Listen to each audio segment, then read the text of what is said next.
информация до нашего прямого эфира. Во-первых, хочу попросить всех выключить звуки мобильных телефонов, потому что у нас идет съемка, и мобильные перебивают голоса выступающих. Вторая просьба. Значит, обязательно мы предоставим слово всем, кто захочет высказаться в прениях во второй половине после ужина. Большое количество людей фактически останутся без работы, а следовательно без средств существования. Также некоторые футурологи предполагают, что в связи с развитием цифрового мира потеряет свой смысл и профессиональное образование, потому что не будет смысла его получать, если нет соответствующих рабочих мест. И, скорее всего, высшее образование перейдет в ранг некой элитарности. То есть просто престижно иметь высшее образование, иметь какой-то конкретный диплом, но смысла от него практического не будет никакого. Я давно, вот лично я интересуюсь этой темой. Есть совершенно замечательная статья, которую когда-то публиковала «Комсомольская правда». Она называется «Неокапитализм. Будущее цифровое рабство». Именно так некоторые люди рассматривают грядущий мир.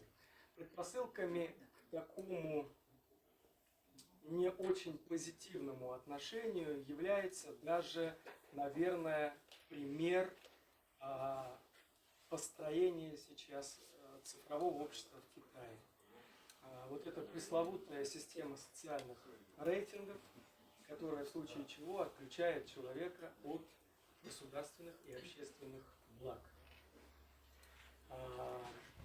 Противники цифрового мира утверждают, что человечество ни в коем случае не должно отказаться от главных и основных маркеров свободы. Первый маркер свободы – это наличные деньги. Как только у людей будут электронные деньги и карточки, человека всегда можно отключить от системы, и он не сможет ничем воспользоваться, нигде ничего оплатить, никуда поехать, ничего не купить и так далее. Второй маркер свободы – это самозанятость или собственный частный бизнес, который позволяет обеспечить себя финансово и не зависеть ни от каких корпораций и бизнес-систем глобальных. Потому что если вы становитесь частью корпорации, здесь можно вспомнить японский опыт. Там корпорация не просто место работы, там корпорация – это твоя новая семья. Руководитель корпорации – это твои новые родители. И ты являешься частью этой семьи и, соответственно, должен соблюдать ту этику и те правила и порядки, которые там установлены. Человек перестает быть самим собой, принадлежать самому себе. Так вот, все это давным-давно обсуждается на площадках Всемирного экономического форума. Где-то они вот прям даже открыто говорят, каким они видят будущий мир. В этом будущем мире не должно быть никакой частной собственности. В собственности человека не может быть не то чтобы жилья, не то чтобы автомобиля, не может быть даже велосипеда. Потому что частная собственность, она все-таки повышает человеку независимость от существующей системы.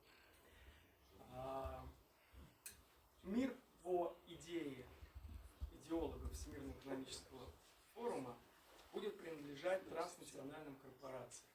Соответственно, здесь возникает некий конфликт с ныне существующим мироустройством, когда есть государство. И, наверное, не случайно уже возникают некие предпосылки, течения, высказывания, публикации в серьезных журналах, что государство – это устаревшая форма организации общества. Нужно смотреть дальше, нужно развиваться, нужно быть современным человеком. Предполагается, что в цифровом мире у человека не будет даже права выбирать себе пищу. Для каждого будет составлен определенный, полезный для него рацион, и именно этот рацион он будет получать. ну и так далее, и так далее. Все это описано в замечательной книжке, которая называется, повторюсь, «Четвертая промышленная революция». Автор ее Клаус Шваб. Предисловие к этой книге написал председатель правления Сбербанка России Герман Греф. И сказал, что книжка замечательная, она показывает, какой великолепный мир впереди нас ждет. Такое вот маленькое вступление. Я постарался нейтрально обозначить основные контуры этого мира. Можно говорить, что мы не слишком развиты, что недостаточно быстро к нам все это дойдет, что Россия в информационном и цифровом плане далеко не передовая страна. Похожие высказывания я слышал в Нижнем Новгороде, где я был на пресс-конференции. Одна местная журналистка встала и сказала: ну что вы нам тут рассказываете, седьмой сон Веры Павловны из Чернышевского, да, что делать? Тут у нас компьютер, этот интернет не во все села проведен, а вы нам тут говорите цифровое. Я говорю: а вы каким пользуетесь телефоном? Кнопочным? Ну, что, у меня смартфон. Я говорю: а вот у вашего мужа смартфон, а у детей смартфон. Я говорю: ну все, вы уже там, вы уже там. Ну и последний, как бы такой аргумент, не аргумент, но доказательство того, что это все уже пришло и в нашу страну. 13 октября этого года правительство Российской Федерации в лице вице-премьера, по-моему, Чернышенко его фамилия, подписало соответствующее соглашение с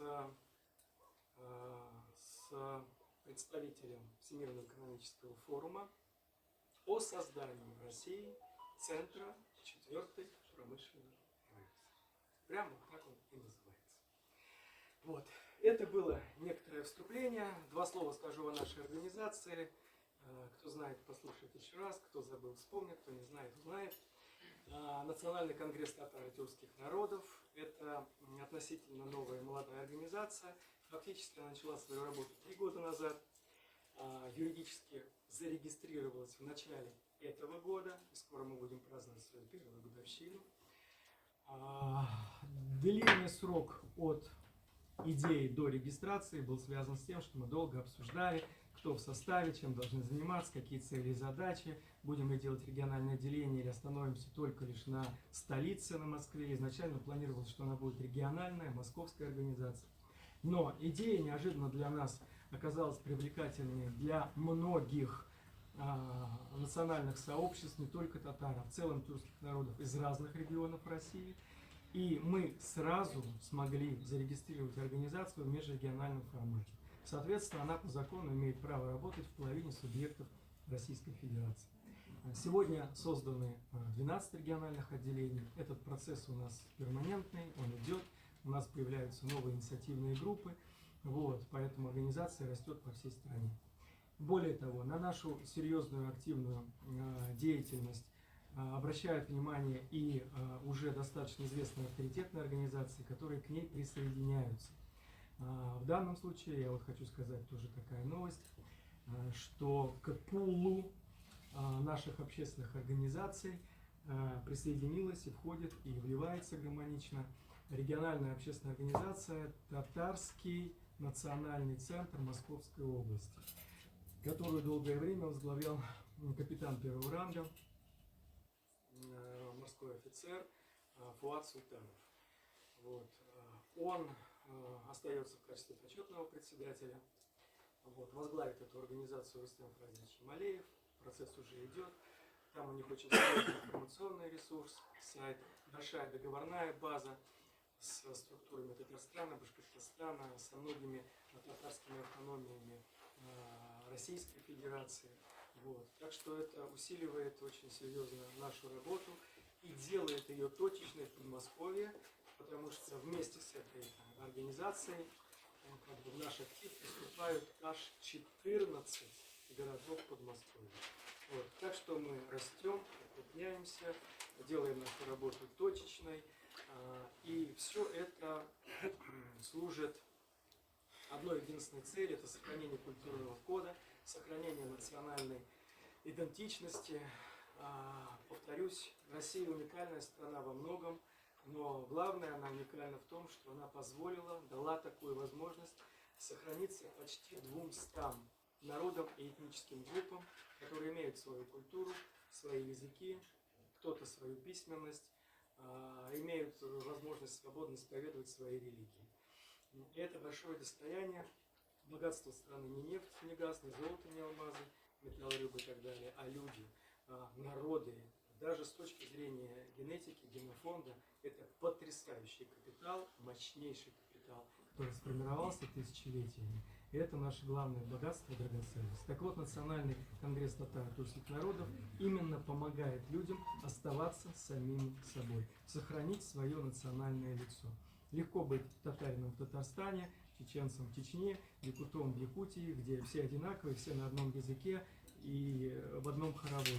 А попробуйте в таком мегаполисе, как Москва, Петербург, Новосибирск, Екатеринбург и так далее, сохранить свое национальное лицо. Где можно говорить на одном языке, где соблюдать свои традиции. Поэтому вот такие уютные площадки, каковой является вот эта историческая площадка штаба татар Москвы, они являются тем местом, которое поддерживает этот национальный дух, помогает оставаться самим собой, позволяет общаться на понятном, родном языке, соблюдать свои традиции, исповедовать свою религию. Поэтому мы всегда рады, когда наши ряды ширятся, когда к нам приходят новые люди. Пожалуйста, рассказывайте о нас, нам это будет приятно. А еще приятнее нам будет, если вы подпишетесь на наши социальные сети. Потому что бы ни говорили, но результатом общественной организации как-то оценивается по ее численности. Наша численность – это количество подписчиков, лайков, комментариев. Мы есть во всех социальных сетях. И штаб Татар Москвы, и Национальный конгресс, и молодежный штаб. Сейчас еще вот этот сайт у нас появляется Татарского национального центра Московской области. Нам везде нужны ваши голоса. Пожалуйста, подпишитесь, пожалуйста, ставьте лайки, пожалуйста, комментируйте все. Мы не говорим вам, как комментировать. Не все может нравиться. Что-то нравится, что-то не нравится. Любой ваш комментарий, любое ваше мнение, оно ценно для нас. Оно корректирует где-то нашу работу и делает ее более эффективной. Поэтому будем благодарны вам за такие подписки. Ну а сейчас я хочу передать слово моему коллеге, вице-президенту Национального конгресса татаро-тюркских народов Александру Викторовичу Скуратову, который в качестве модератора продолжит дальнейшую работу и в первую очередь объявит, какой у нас регламент, потому что выступающих много, а повара тоже хотят получить оценку своей работы из наших уст и повторно не разогревать, не подогревать блюда. Поэтому нам важны ваши мысли, ваши идеи в лаконичном изложении. Пожалуйста, Александр Юрьевич, вам слово. Здравствуйте, дорогие друзья, коллеги, партнеры. Мы рады вас всех видеть, кто смог сюда сегодня приехать. Вот, и, так скажем, обстановка в стране довольно-таки непростая, и грипп сейчас вот ходит, да, наряду с коронавирусом. Вот у меня друзья отзвонились, человек там 13-14, вот они сейчас прям заболели буквально на днях, к сожалению, не смогли приехать. Это люди серьезных организаций, это и из представительства Республики Сербия, и из Международная ассоциация правопорядка и так далее. То есть очень серьезные структуры. Но вот, как говорится, чем серьезнее люди, да, тем они как-то, наверное, более подвержены, да, такой вот стрессовой ситуации, либо еще чего-то. Вот. Но мы сами тоже, как говорится, непростые люди. Вот. Значит, у нас иммунитет покрепче, вот, генофонд может быть и получше, ну, кто знает. В любом случае, мы рады вас здесь всех видеть, приветствовать. Вот. Как говорится, друг и коллега по организации сказал вам о том, что цифровое пространство, это, конечно, сейчас идут серьезные битвы за, так скажем, за умы людей, за души людей. Цифровое пространство – это не исключение. И то, что Россия во главе с нашим уважаемым президентом делает, так скажем, выполняет те задачи, которые необходимы, чтобы вывести Россию на, так скажем, на тот уровень, который наша страна заслуживает. И, к сожалению, так скажем, есть вот и спецоперация, да, где вот проливается человеческая кровь с двух сторон. И опять же, к большому сожалению, это кровь русских людей, украинцы это тоже славяне. Вот, и много наших соотечественников, вот, так скажем, сражается вот, в то время, пока мы вот сейчас здесь находимся на передовой. Вот, прежде всего меняется полярность мира. Вот, это первое, прежде всего, так скажем, навязываемый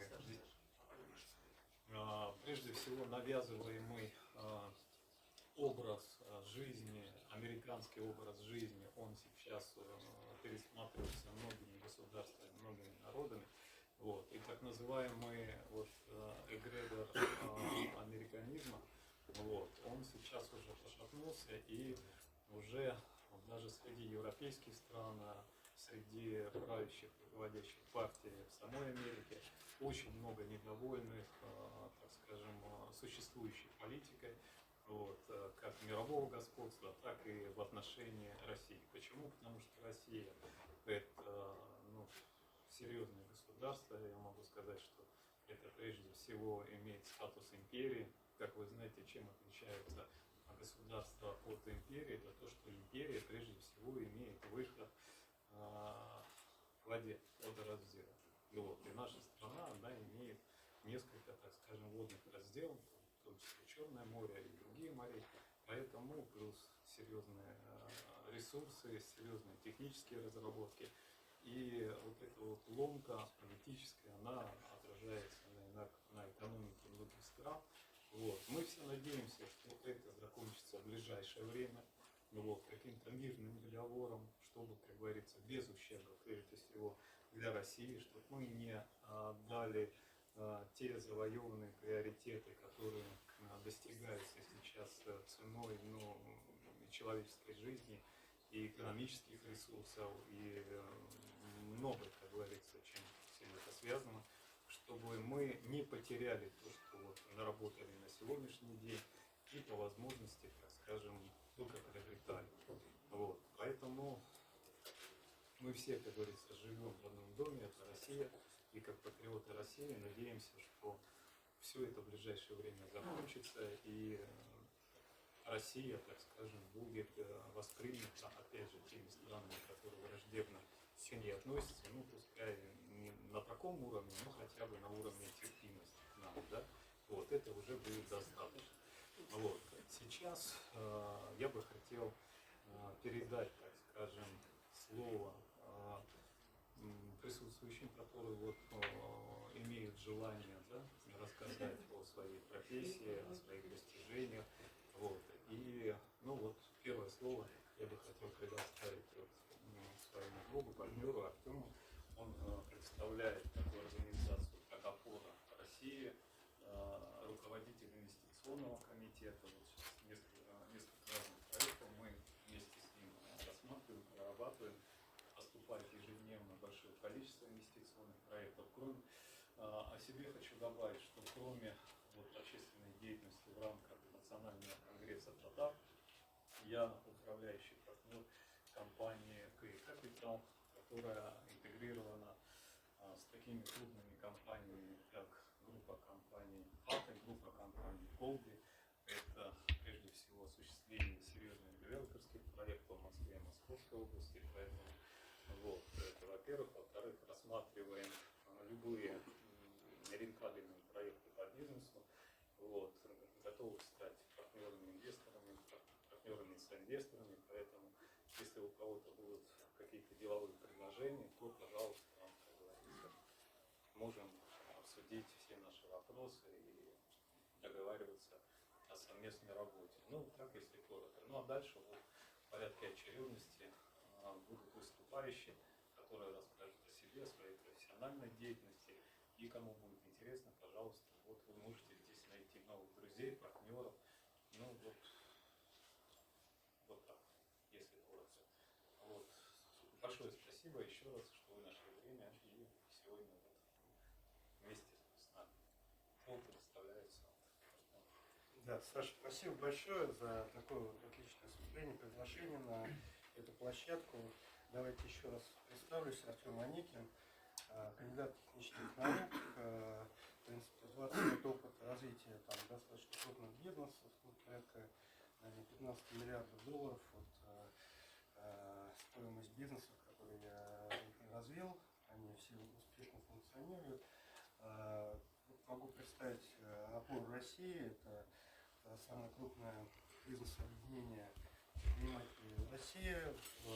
В рамках Московского областного отделения я создал комитет по инвестициям и развитию бизнеса где-то уже лет 7 назад, и потихонечку мы эту историю масштабируем на все регионы. Сейчас, соответственно, создаем в каждом регионе такие комитеты и помогаем предпринимателям развивать новые бизнесы, инвестиции и так далее.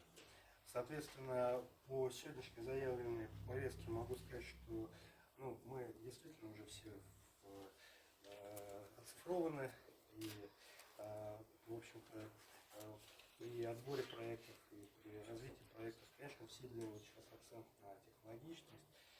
С одной стороны, это и огромный плюс с точки зрения скорости принятия решения и автоматизации тех или иных процессов, позволяет очень быстро делать то, что раньше казалось бы немыслимо, найти те или иные решения, найти инвестиции на те или иные проекты. Но в то же время, конечно, и это определенные ограничения с точки зрения свободы, и это действительно, как я такой человек с техническим бэкграундом и инвестиционный аналитик, могу сказать, что это действительно так.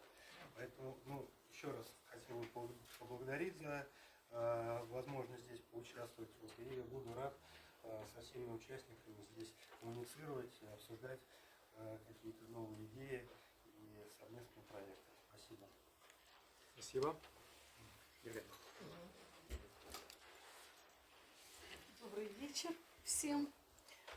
Я прежде всего тоже хочу поблагодарить Александра, который меня сюда пригласил. Я впервые здесь. Я кинопродюсер, режиссер. Снимаю кино. Будем говорить, доброе, честное, настоящее. Как кто-то когда-то нас критиковал лет 5 назад.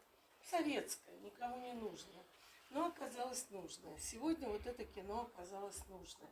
И тем более, как рынок изменился, вы знаете. И теперь действительно наше кино, которое неплохое, и его просто убрали с рынка. И поэтому мы его редко видели. Мы снимаем фильмы при поддержке Министерства культуры. Это авторские, детские фильмы, дебюты. Вот. Как я сюда попала, мы познакомились с Александром, у одного нашего знакомого человека. И вот он меня пригласил. Я сначала не понимала, что мне здесь делать и зачем мне сюда идти. Но вот, знаете, волею случая оказалось, что сейчас у нас в запуске картина, что мне очень приятно вам сказать. Это картина известного татарского автора. Была такая пьеса, шла в Казани, «Немая кукушка». Это был очень известный спектакль. И автор сценария Хакимханов Зульфат, очень известный в Казани человек, под псевдонимом Хаким Зульфат, он подписывается, Хакимханов. Вот, я недавно была первый раз в жизни в Казани, там был кинорынок, фестиваль, такие замечательные люди, нам так понравилось все. И вот сейчас мы дописываем сценарий. У нас уже есть поддержка Министерства культуры России. И очень активно работаем с Казанью, с тем же министром культуры Казани, администрацией президента, потому что они поддерживают этого автора. Надеемся, что мы снимем достойное кино. Там тоже история, знаете, сегодня такая, я считаю, злободневная, потому что, видите, то время, в котором мы оказались, ведь очень много влияет на судьбы людей, семей, кто оказался вот и на поле боя. Там тоже история двух татар, которые встретились на войне совершенно с разных сторон. Один был на одной, другой на другой. И когда один татарин должен был убить другого, вдруг этот запел песню на татарском языке. И, значит, тот, который поймал его, не захотел убивать. И дальше очень тяжелая судьба, и того, которого он, в общем, арестовали. Очень такая трогательная, тяжелая, я бы сказала, история, но она актуальна сегодня. И вот насколько люди родные, национальности одной, как они друг друга поддерживали вот в этой ситуации, оказались, к сожалению, по разные стороны. Ну вот единственное, что я могу сказать, чтобы не задерживать ваше внимание, мне очень приятно, я очень рада, что я здесь оказалась, и мне все интересно, тем более вот предстоит нам работать с таким проектом. Спасибо большое. Спасибо. Спасибо, Елена. Как ваша фамилия? Борисова. Борисова. Дальше Сергей, да? Нет, вот молодой человек. Будешь выступать? Два слова. Два слова скажу. Да.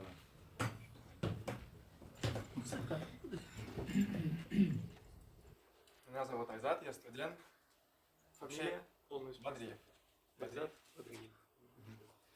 Вообще, я обучаю искусственный интеллект, и цифровизация, это как бы считаю, что искусственный интеллект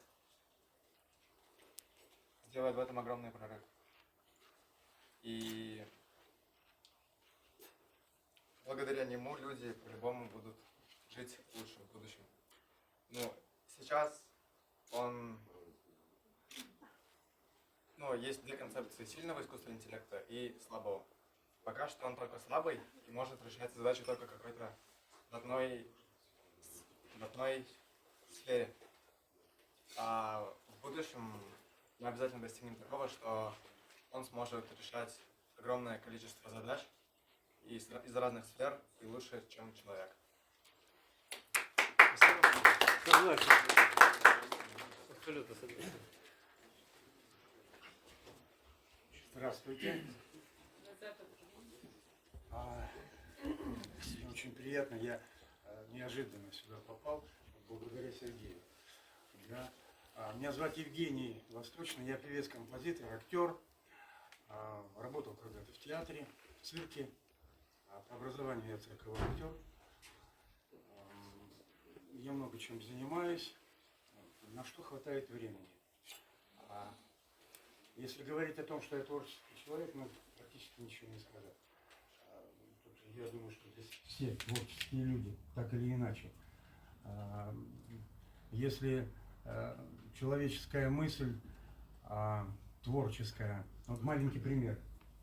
Я зашел в Сбербанк, да не важно какой, Сбербанк или банк какой-то там называется. Вот. Я говорю оператору: вы извините меня, пожалуйста, но почему-то все долго очень. Моя мысль ваш компьютер опережает. Моя мысль опережает. Несовершенный ваш компьютер. Несовершенный. Я из-за вас опоздал, потратил время. Вот это так, сносочка такая маленькая, да. Спасибо большое, да. Может, это у оператора это самое мысль несовершенна. Такое часто бывает. Спасибо, что пригласили. Я очень благодарен. Вам интересное творческие собрания. И, наверное, что-то здесь, может быть, глобально решается. Душа полезная. Я очень присоединюсь. Я член Союза художников.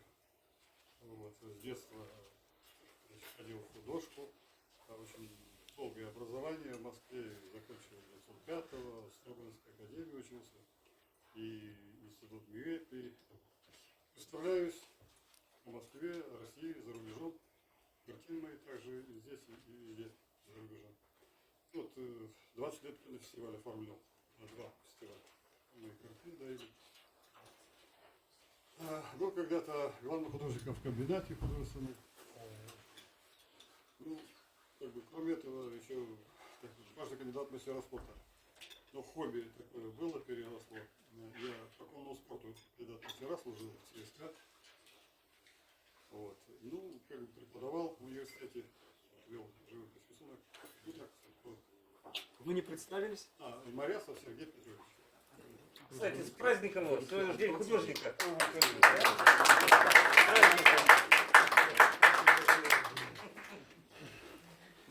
Да, пожалуйста. Добрый вечер, я Сергей Петровкин, IT-предприниматель с последними 14 лет, вообще 20 лет предпринимательского опыта. И как раз чтобы встречу про IT, да, я немножко здесь компетентен. Спасибо Александру, что пригласил. Действительно, такая душевная у вас атмосфера, обстановка.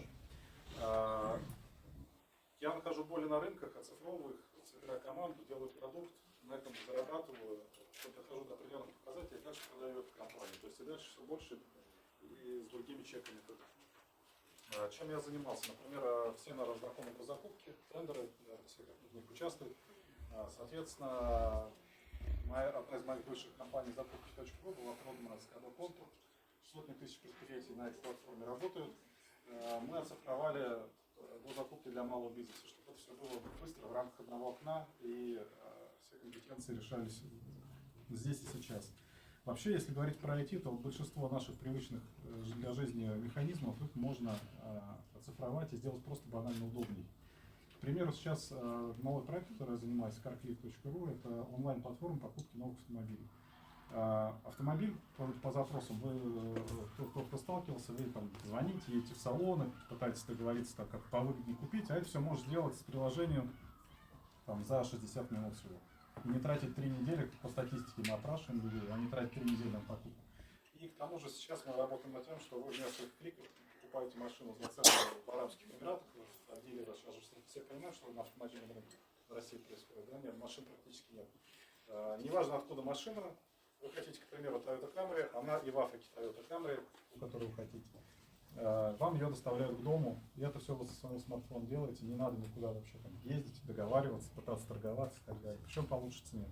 Это просто один из примеров. Ну и ряд других проектов тоже я веду.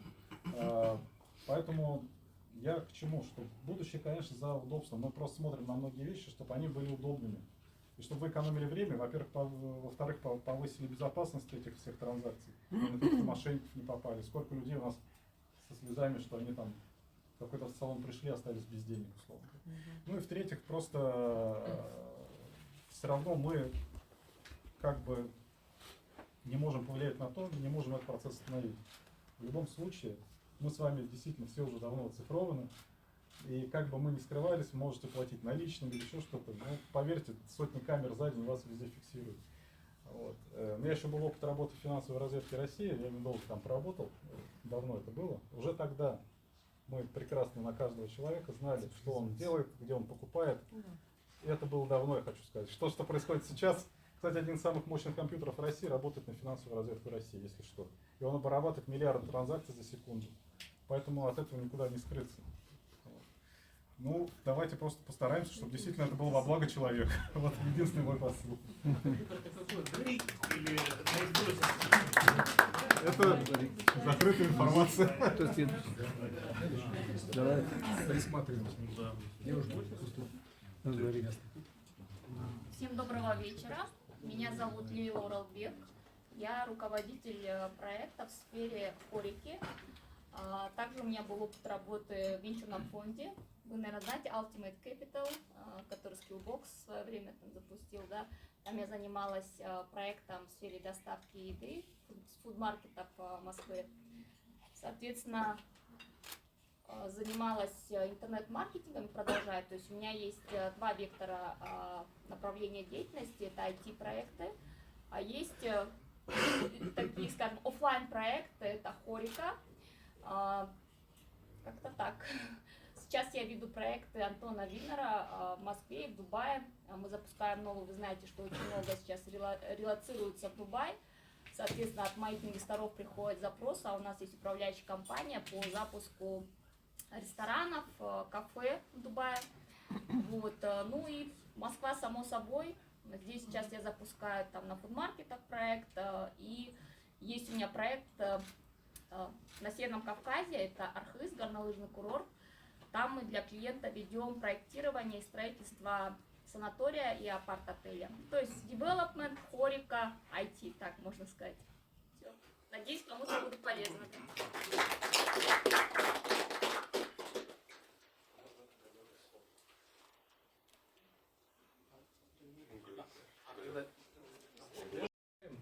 И с мероприятия сюда заехали. Меня зовут Антон Алфер.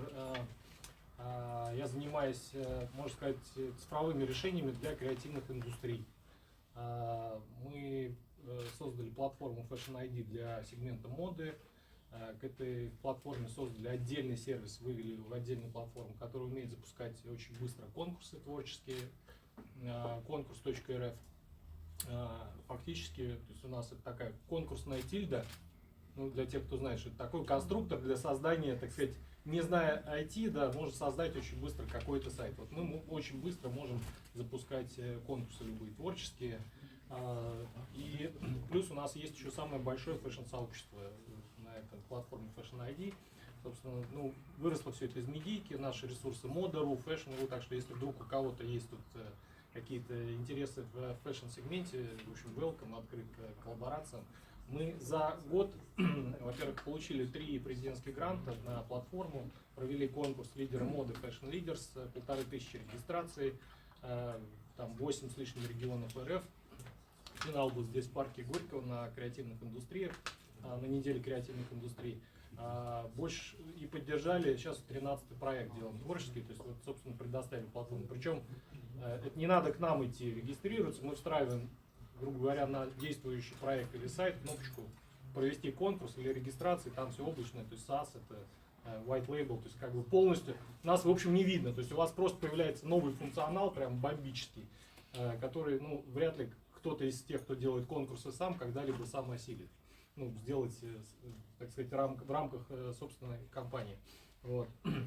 И, соответственно, у нас более 13 проектов уже сейчас сделаем за год, больше 10 тысяч регистраций в этих проектах участников, более 5000 человек подали заявки в конкурсы, поучаствовали. Это прям целевая аудитория, которая, собственно, вот участники индустрии моды. По сути, мы сейчас пошли уже в арт, в промдизайн и запустили проект сейчас креативная платформа РФ, ну, точнее сказать, инициировали, да, еще не запустили.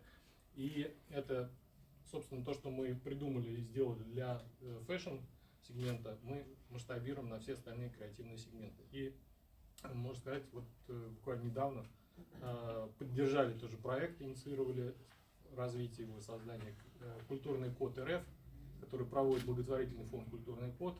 Тоже вот если вдруг у кого-то есть интересы в этом направлении, welcome. Могу оставить свои контакты во всех соцсетях, Антон Алфер, да, мессенджер и так далее. Пишите в личку. Спасибо.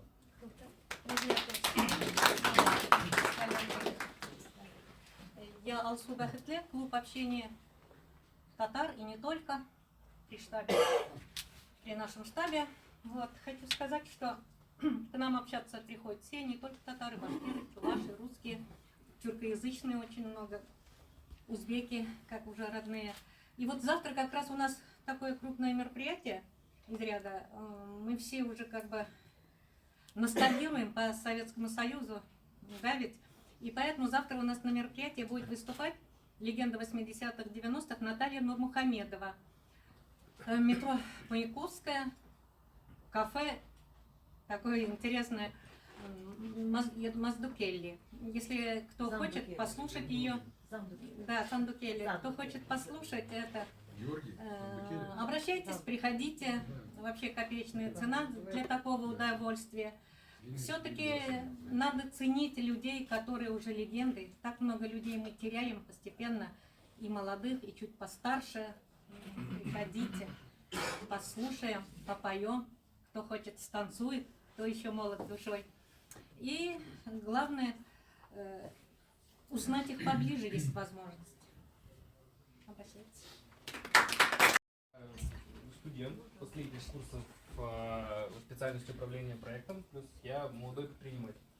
Мы вместе с моими коллегами, партнерами, создали свою группу компаний, которая специализируется на производстве полиграфической продукции, типографии и всего различного касаемо брендинга. Это печати, отшив одежды, печать производства сувенирной продукции, то есть все, что касается обустройства мероприятий или обеспечения тем или иным видом продукции, мы этим занимаемся.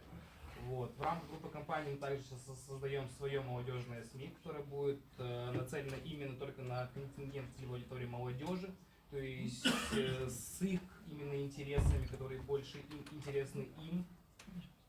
Это узкоспециализированные касаемо и IT, и криптовалюты, и моды, и гейминга, то есть это все то, что действительно молодежи интересно. Максимально интересные подачи. К этому всему мы сейчас создаем свою краундфандинговую платформу. Вместе сейчас с МГИМО мы создаем один очень крупный проект касаемо большого конкурса в рамках импортозамещения. У нас уже поддержали некоторые люди из Ростеха, Сколково, то есть где как раз будет проводить большой такой конкурс на базе МГИМО с вопросом именно создания проектов в рамках промышленности, IT, электроники, вот именно в рамках импортозамещения. Вот. И сейчас тоже на следующий год мы запланировали создание своей платформы, новой компании, которая как раз заниматься будет именно криптовалютой. То есть это вопрос юридической поддержки компаний по всему миру, которые занимаются криптовалютой, и именно вопросов работы на бирже. То есть мы сейчас как раз вот, в следующем году начинаем переговоры с партнерами из Дубая, привлекаем инвестиции, то есть с нашими старшими партнерами. Вот. И как раз вот в этом направлении будем развиваться. Спасибо. Здравствуйте, меня зовут Галина Прохорова. Я сегодня здесь представляю компанию FinComTech. Я хочу, кстати, сказать, было вначале сказано, просто так мне покоя не дает эта фраза о том, что Россия отстает. На самом деле Россия по цифровым технологиям передовая страна. И те вещи, которые сейчас у нас в обыденной жизни есть, даже будь то там приложения, я не говорю уже госуслуги или там просто переводы, личные кабинеты и так далее, во многих странах, даже более развитых, они отсутствуют. И, да, и что касается доставки, и что касается, ну, в общем, очень много систем автоматизации просто не существует там. И мы действительно в этом самые передовые, и действительно наши айтишники сильны. В частности, вот мы сейчас выпускаем на рынок продукт, который, он у нас уже там 3 года мы над ним работали, но в сфере сегодняшних событий, вот начиная с февраля месяца, мы поняли, что именно такой продукт на сегодняшний момент актуален. Мы создали на базе нашего ядра, у нас собственная полностью разработка, мы создали уникальную модульную систему, которая позволяет отцифровать, то есть цифровизации любого бизнеса. Самое главное, что, то есть если это крупный бизнес, то есть существуют компании SAP, да, которые уже не существуют у нас в России, да, потому что они ушли. Вот, но тем не менее, да, то есть они знали всегда, что можно пойти в SAP, SAP наладит всю автоматизацию процессов, производства и так далее. Да, это очень дорого, все это знают прекрасно, но крупные компании не считают деньги, а если умеют считать, ну, то есть они прекрасно, они знают, что там выделяются определенные бюджеты на эту историю. Сейчас это аффилируется и так далее, завуалировано, но тот же SAP пытается работать, потому что просто не на чем. Наша система, она построена на модульной системе, то есть вы, например, мелкий предприниматель, то есть вы маленькое небольшое производство. Вам не нужен глобальный SAP, но при этом у вас есть свои производственные процессы. Да. Вам нужно CRM, вам нужна ERP-система, вам нужна модуль продаж, складской модуль, вам нужен документооборот. И вам не надо все это брать, ОМО CRM, там, а это вот тут, а это тут, а потом еще платить интеграторам и все это вместе соединять, и это все вместе возможно заработать. Так вот, мы создали модуль, где вы берете модульную систему, где вы просто, как в Тилда было сказано, да, то есть если условно, то есть только производственно. То есть вы берете себе, покупаете только определенные модули, которые вам нужны в вашем технологическом процессе. И они выстроены вертикально, то есть они взаимодействуют со всем. Надо вам выйти на продажи, да, пожалуйста. Надо вам просто CRM-карточки внешние, пожалуйста.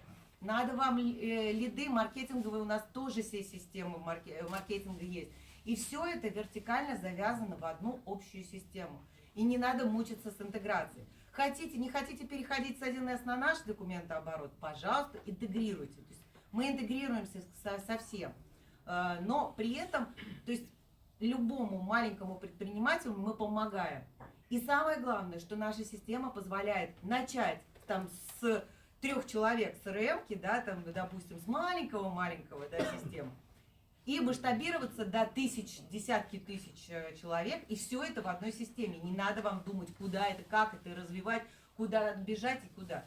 И я думаю, что вот именно за такими удобными системами, комплексными, да, то же самое, вот мы разработали маркетинговые инструменты, которые, опять же, когда идет сейчас у всех один вопрос – продажи. То есть многие что производят, то есть самое главное, как донести это до потребителя. Инструменты, которые работали еще год назад, они все не работают. И формирование новых, опять же, даже если говорить там Яндекс.Директ и так далее, это все тонущие корабли, которые можно вливать туда миллионы, это очень дорого, и конверсия, к сожалению, очень низкая, вы, наверное, это знаете.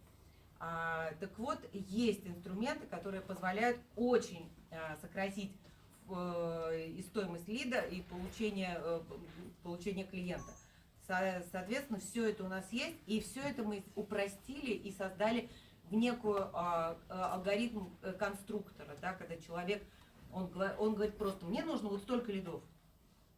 И мы ему говорим цену. То есть, и все просто. То есть, все остальное не надо ему разбираться. То есть, мы им гарантируем, мы говорим за такую стоимость, что он может получить. Все. То есть, поэтому, в общем, кому интересно, обращайтесь. А чем вы лучше, чем 1С Bittrex? Дело в том, что мы не лучше.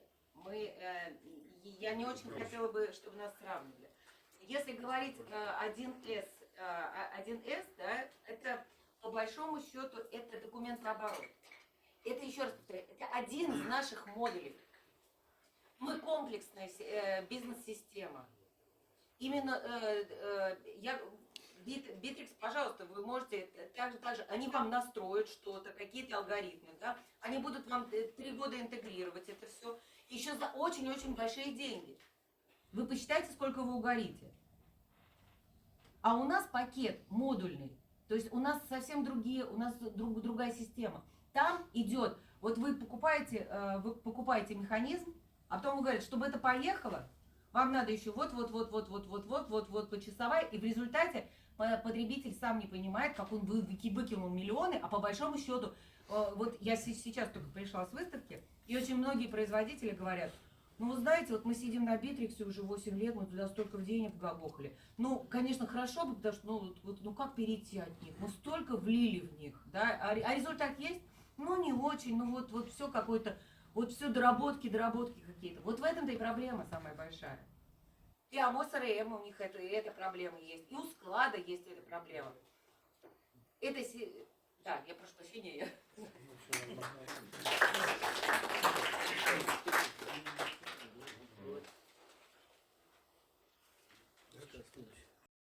Здравствуйте. Благодарен, что меня позвали на это мероприятие. Приятно удивлен. Немножко о себе. Я предприниматель с 10-летним опытом. Первая компания была посвящена ремонту компьютерной техники, разработке программного обеспечения. Жалко, что я на тот момент не знал, что компании можно продавать. Возможно, бы я на определенном уровне заработал бы больше. Потом занимался открытием иностранным компаниям отделений здесь. Это те компании, которые хотели попробовать российский рынок, но не хотели сильно затрачиваться. Вот такой вот штукой занимался. После этого, сейчас не запомнил, как зовут, но мы начали строить точно такую же компанию. Изучив рынок, поняли то, что нету коробочных решений, и решили разработать 8-модульную систему и начали с логистики. Построили отличную систему логистики. 500 доставок можно управлять через телефон, едя за рулем. Это проверено одной рукой. Все расставляется на курьеры, есть приложение и так далее. Следующей системой пошла система хранения, которая также модулем сразу интегрируется в эту логистику. Оно внутри само уже знает, как друг с другом общаться, палетное хранение, работать с TSD, то есть все необходимое. После этого пошла транзакционная система для бухгалтерии. И дальше начали выводить некую такую общую структуру. Задумка была в чем? Чтобы сделать 8 модулей, которые позволяют создать из этих модулей глобальный маркетплейс. Чтобы любой человек мог заходить внутрь системы, собирать для себя магазины, обмениваться рейтингом, товарами, получать товар, так сказать, за просто так и там за свои ресурсы там распространять, и чтобы это было внутри системы, в общем, там и с внутренней валютой мы там хотели сделать, но там, по определенным обстоятельствам пришлось этот проект пока что на пассивный режим включить, и вот буквально вот на днях, благодаря Сергею Ореханову, возможно, этот проект сейчас обретет второе дыхание. Но на сегодняшний момент также владею бизнесом по БУ ноутбукам. За год, чуть более года, построили магазин, который сейчас вышел в топ-3. Наработали 550 только положительных отзывов. На БУ рынке это очень сложно сделать. Мы не имеем ни одного негативного. Увеличили продажи в 5 раз, увеличили витрину в почти 8 раз, получается. Собственно, строим самый большой и надежный магазин ноутбуков в России. И за это время, это вот, на сегодняшний момент супер успешный продукт, я считаю, потому что крупных игроков на рынке нету, и мы стремимся стать именно им. Ну вот, вкратце все. Александр, Александр будет.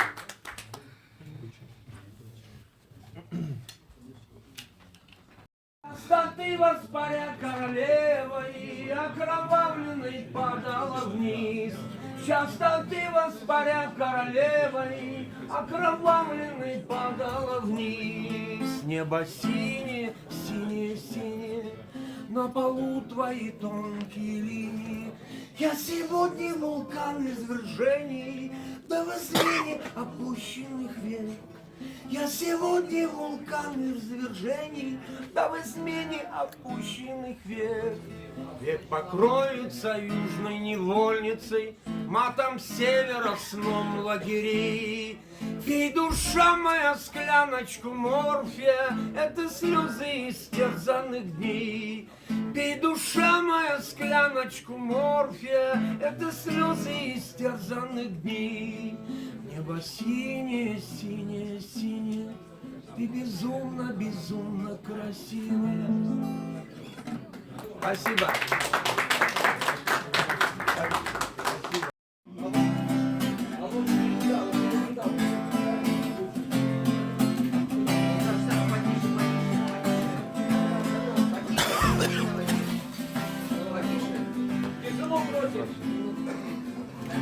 Доброго вечера.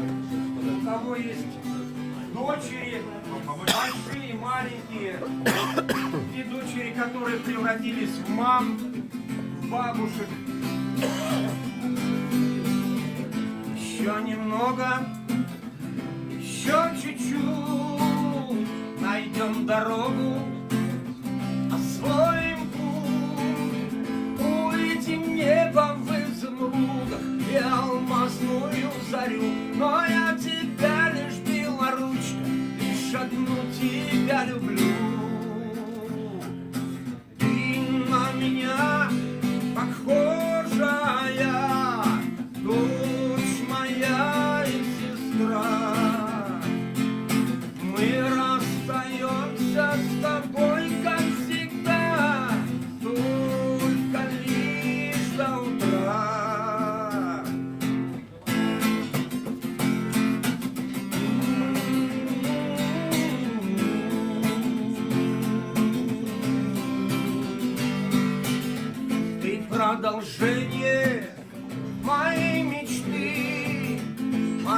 скольжение той черты, где воля небо рассекает словом чистым пополам, дает мне крылья, я потом тебе их светлыми отдам. Ты на меня похожая, дочь моя и сестра. Мы расстаемся с тобой, как всегда, только лишь до утра.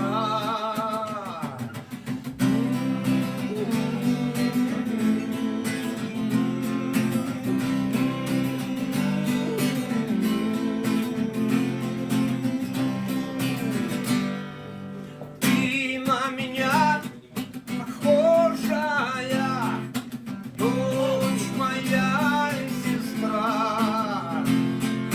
Мы расстаемся с тобой, как всегда, только лишь до утра.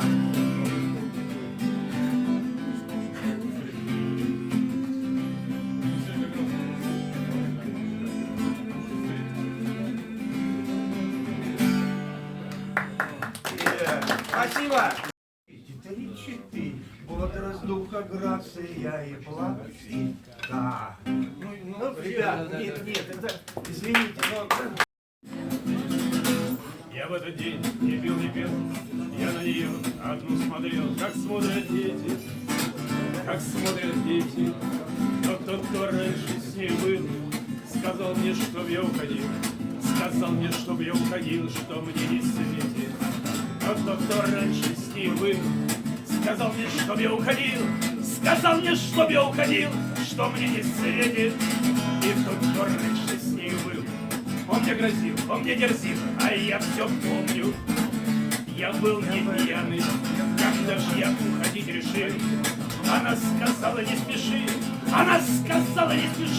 и слишком рано, когда ж я уходить решил. Она сказала, не спеши, и слишком рано. Тот, кто раньше с ней был, меня, конечно, не забыл.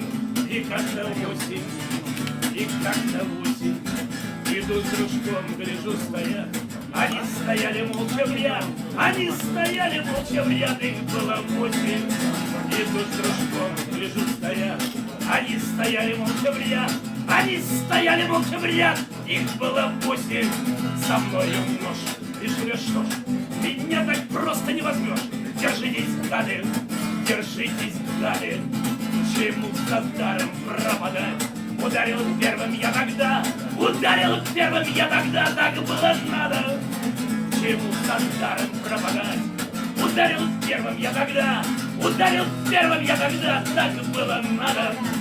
Но тот, кто раньше с ней был, всю эту кашу заварил, вполне серьезно.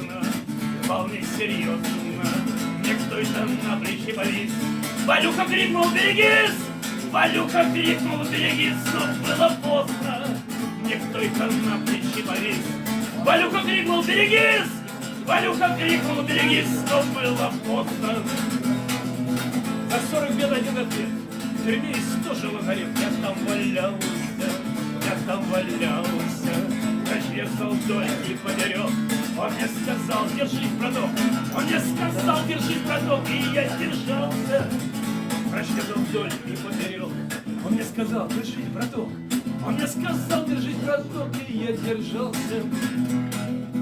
Разлука мигом принеслась. Она меня не дождалась. Я прощаю, ее, как водится, простил. Того, что раньше с ней был, не извиняю. Как водится, простил. Того, что раньше с ней был, я повстречаю.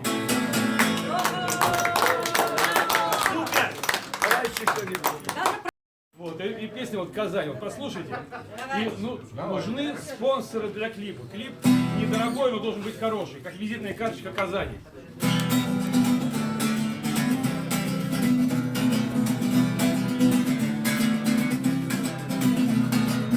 Провинциальные отцы, не шлите сыновей в столицу.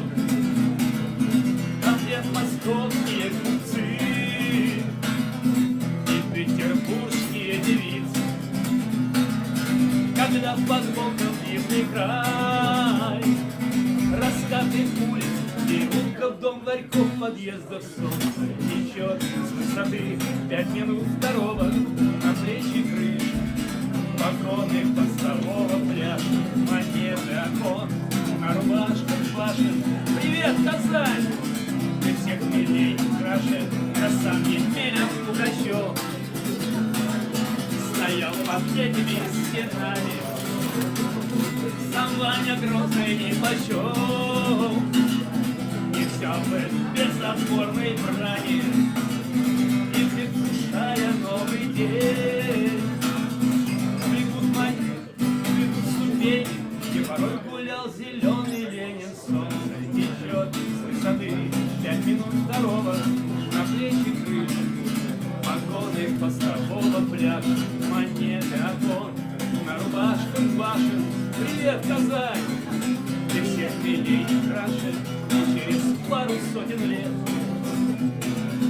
вернувшись ко всему земному, поступишь в университет. Вновь доберешься до диплома, может быть, и будешь так же уходить. С пропиской новой Поводонил старых улиц. Солнце течет с высоты 5 минут второго на плечи крышу. Вагоны постового пляжа, монеты окон, на рубашках башен. Привет, Казань! Ты всех милей краше. Солнце течет с высоты 5 минут второго на плечи крышу. Вагоны постового пляжа, монеты окон, на рубашках башен. Привет, Казань! Ты всех милей краше. Привет, Казань! Ты всех милей краше. Спасибо.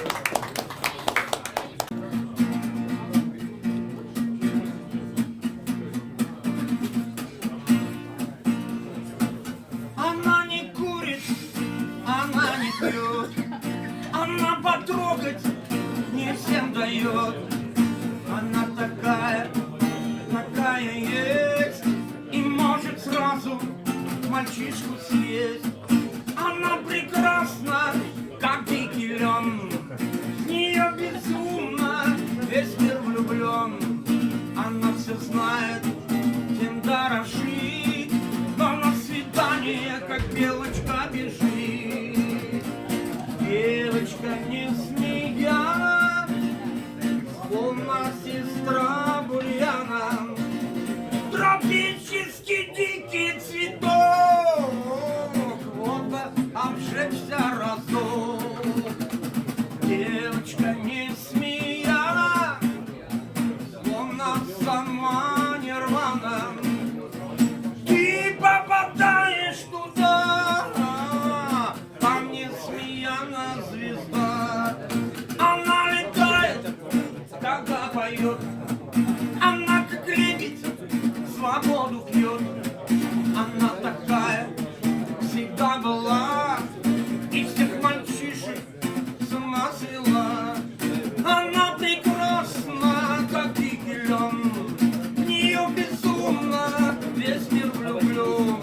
Она все знает, тем дорожит, но на свидание, как белочка, бежит. Девочка не смеяна, словно сестра бурьяна, тропический дикий цветок. Вот бы обжечься разок. Девочка не смеяна, словно сама нирвана. Ты попадаешь туда, там не смеяна звезда, там не смеяна звезда, там не смеяна звезда. Ой,